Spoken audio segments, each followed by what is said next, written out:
Hello friends, welcome back Anita Madam YouTube channel. In this video we will learn the third types of tense, present perfect tense. In previous video you will have learned two types of tense, simple present tense and present continuous tense. पिछले 2 video में आपने सीख लिया, जान लिया कि daily life के आदतों के अनुसार एक्शन होती है, होते हैं एंड होता है, या फिर पारंपरिक रूप से या सांसारिक रूप से जो सत्य वाले एक्शन हैं वो होते ही होते हैं एंड होता ही होता है। और आपने एक्शन होता है एंड होते हैं इसे दर्शाने के लिए, इसे बताने के लिए आपने सिंपल प्रेजेंट टेंस में मेन वर्ब के साथ एस और ई एस ऐड किया, जिसका अर्थ होता है एक्शन होता है, होते हैं या होती है। और वर्ब की फॉर्मिंग भी वाक्यों में आपने करना जान लिया, सीख लिया, इसलिए इंग्लिश बोलना कोई मुश्किल नहीं है सिंपल प्रेजेंट टेंस के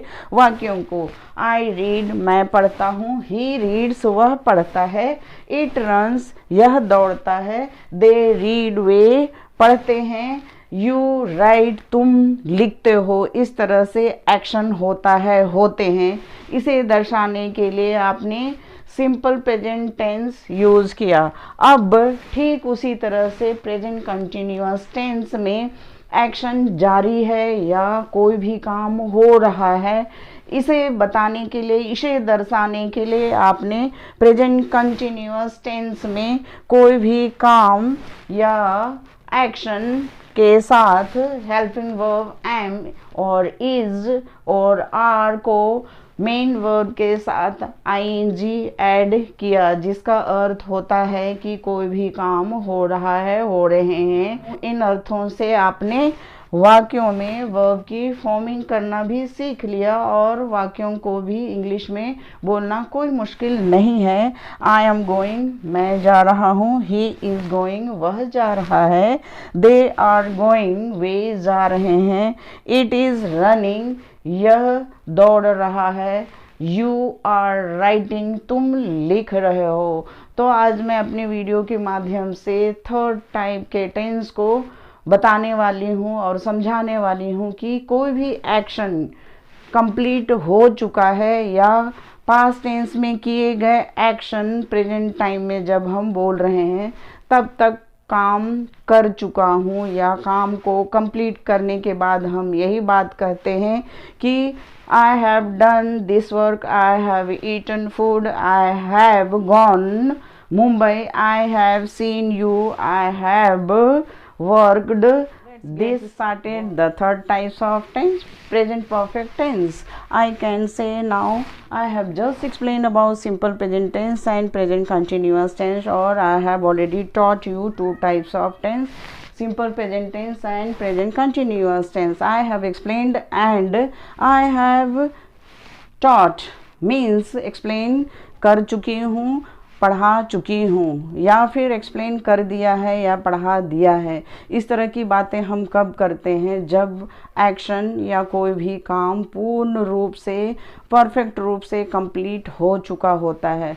चुका है, चुके हैं, चुका हूँ, इस तरह की बातें हम एक्शन को पूरा हो चुका है बताने के लिए प्रेजेंट परफेक्ट टेंस में अंग्रेजी में बोलते समय, लिखते समय यूज़ करते हैं, या उन्हें बताने के लिए हम प्रयोग करते हैं हैज, और हैव के साथ वर्ब का थर्ड फॉर्म या पास्ट पार्टिसिपल फॉर्म का यूज़ किया जाता है अंग्रेजी बोलते समय, लिखते समय। तो आपको मैं रूल से समझाऊंगी, रूल के साथ साथ आपको वर्ब की फॉर्मिंग वाक्यों में कैसे की जाती है उसे भी डिटेल से समझाऊंगी, इसलिए मेरा वीडियो लगातार अंत तक देखिए, समझिए। समझ के मेरा वीडियो देखिएगा तो जल्दी समझ में आ जाएगा। लेकिन लाइक करना एंड सब्सक्राइब करना बिल्कुल ना भूलें, ताकि मैं मोटिवेट होके आगे भी आपके लिए आसान तरीके का वीडियो बनाते रहूँगी। तो आइए रूल को, अब मैं प्रेजेंट परफेक्ट टेंस के वाक्यों में वर्ब की फॉर्मिंग कैसे की जाती है उसे डिटेल से समझाने वाली हूँ। Forming the verb in the present perfect tense. Present perfect tense is formed into two parts, has and have. Present perfect tense के फॉर्मेट को भी मैं समझा दूँ। सब्जेक्ट प्लस हैज़ और हैव के साथ वर्ब का थर्ड फॉर्म यूज़ किया जाता है जब हम अंग्रेजी बोलते हैं और लिखते हैं। तो आपको मैं 2 रूल समझाऊंगी कि वर्ब की फॉर्मिंग कैसे किया जाता है वाक्यों में। तो फर्स्ट रूल है, we use has with he she it and singular nouns. जैसे मैंने बताया कि प्रेजेंट परफेक्ट टेंस में हैज़ एंड हैव यूज़ किया जाता है। तो हैज़ कहाँ यूज़ किए जाते हैं, किसके साथ यूज़ किए जाते हैं? He, she, it and singular noun के साथ यूज़ किया जाता है। For example, he has gone to Italy, वह इटली जा चुका है। अब यहाँ देखिए, he has, he singular pronoun है और उसके साथ हैज़ यूज़ किया गया है एंड गॉन वर्ब का थर्ड फॉर्म है। नेक्स्ट है, it has run away from farm, यह भाग चुका है फार्म से। तो इस तरह से इट सिंगुलर प्रोनाउन है एंड हैज़ यूज़ किया गया है। रन वर्ब का थर्ड फॉर्म है। नेक्स्ट है, she has, she singular pronoun है, उसके साथ हैज़ यूज़ किया गया है। She has written a story, वह एक स्टोरी लिख चुकी है। She has written. अब यहाँ देख सकते हैं, गॉन, रैन, रिटन, ये वर्ब का थर्ड फॉर्म है और वाक्यों में हैज़ के साथ यूज़ किया गया है क्योंकि यहाँ he, it, she singular pronoun है एंड सिंगुलर नाउन के साथ भी यूज़ किया जाता है। जैसे the boy has gone to Italy, लड़का इटली जा चुका है। इस तरह से हम बात कर सकते हैं। She, the girl has written a story, लड़की एक स्टोरी लिख चुकी है। अब मैं हैव के वर्ब की फॉर्मिंग आपको समझाती हूँ और दूसरे रूल को भी आपको समझाते हुए वाक्यों में डिटेल से समझाऊंगी। सेकेंड रूल है, we use have with I, we, you, they and plural nouns. For example, I have finished my work, मैं अपना काम फिनिश कर चुका हूँ। You have worked well, तुम बहुत अच्छी तरह से काम कर चुके हो।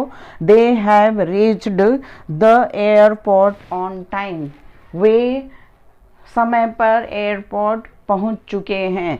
तो इस तरह से देख सकते हैं, आई सिंगुलर होते हुए भी आई के साथ हैव यूज़ किया जाता है एंड यू सिंगुलर प्लूरल दोनों में यू ही का प्रयोग होता है, लेकिन यू के साथ हैव यूज़ किया जाता है। यहाँ दे प्लूरल प्रोनाउन है एंड उसके साथ हैव यूज़ किया गया है।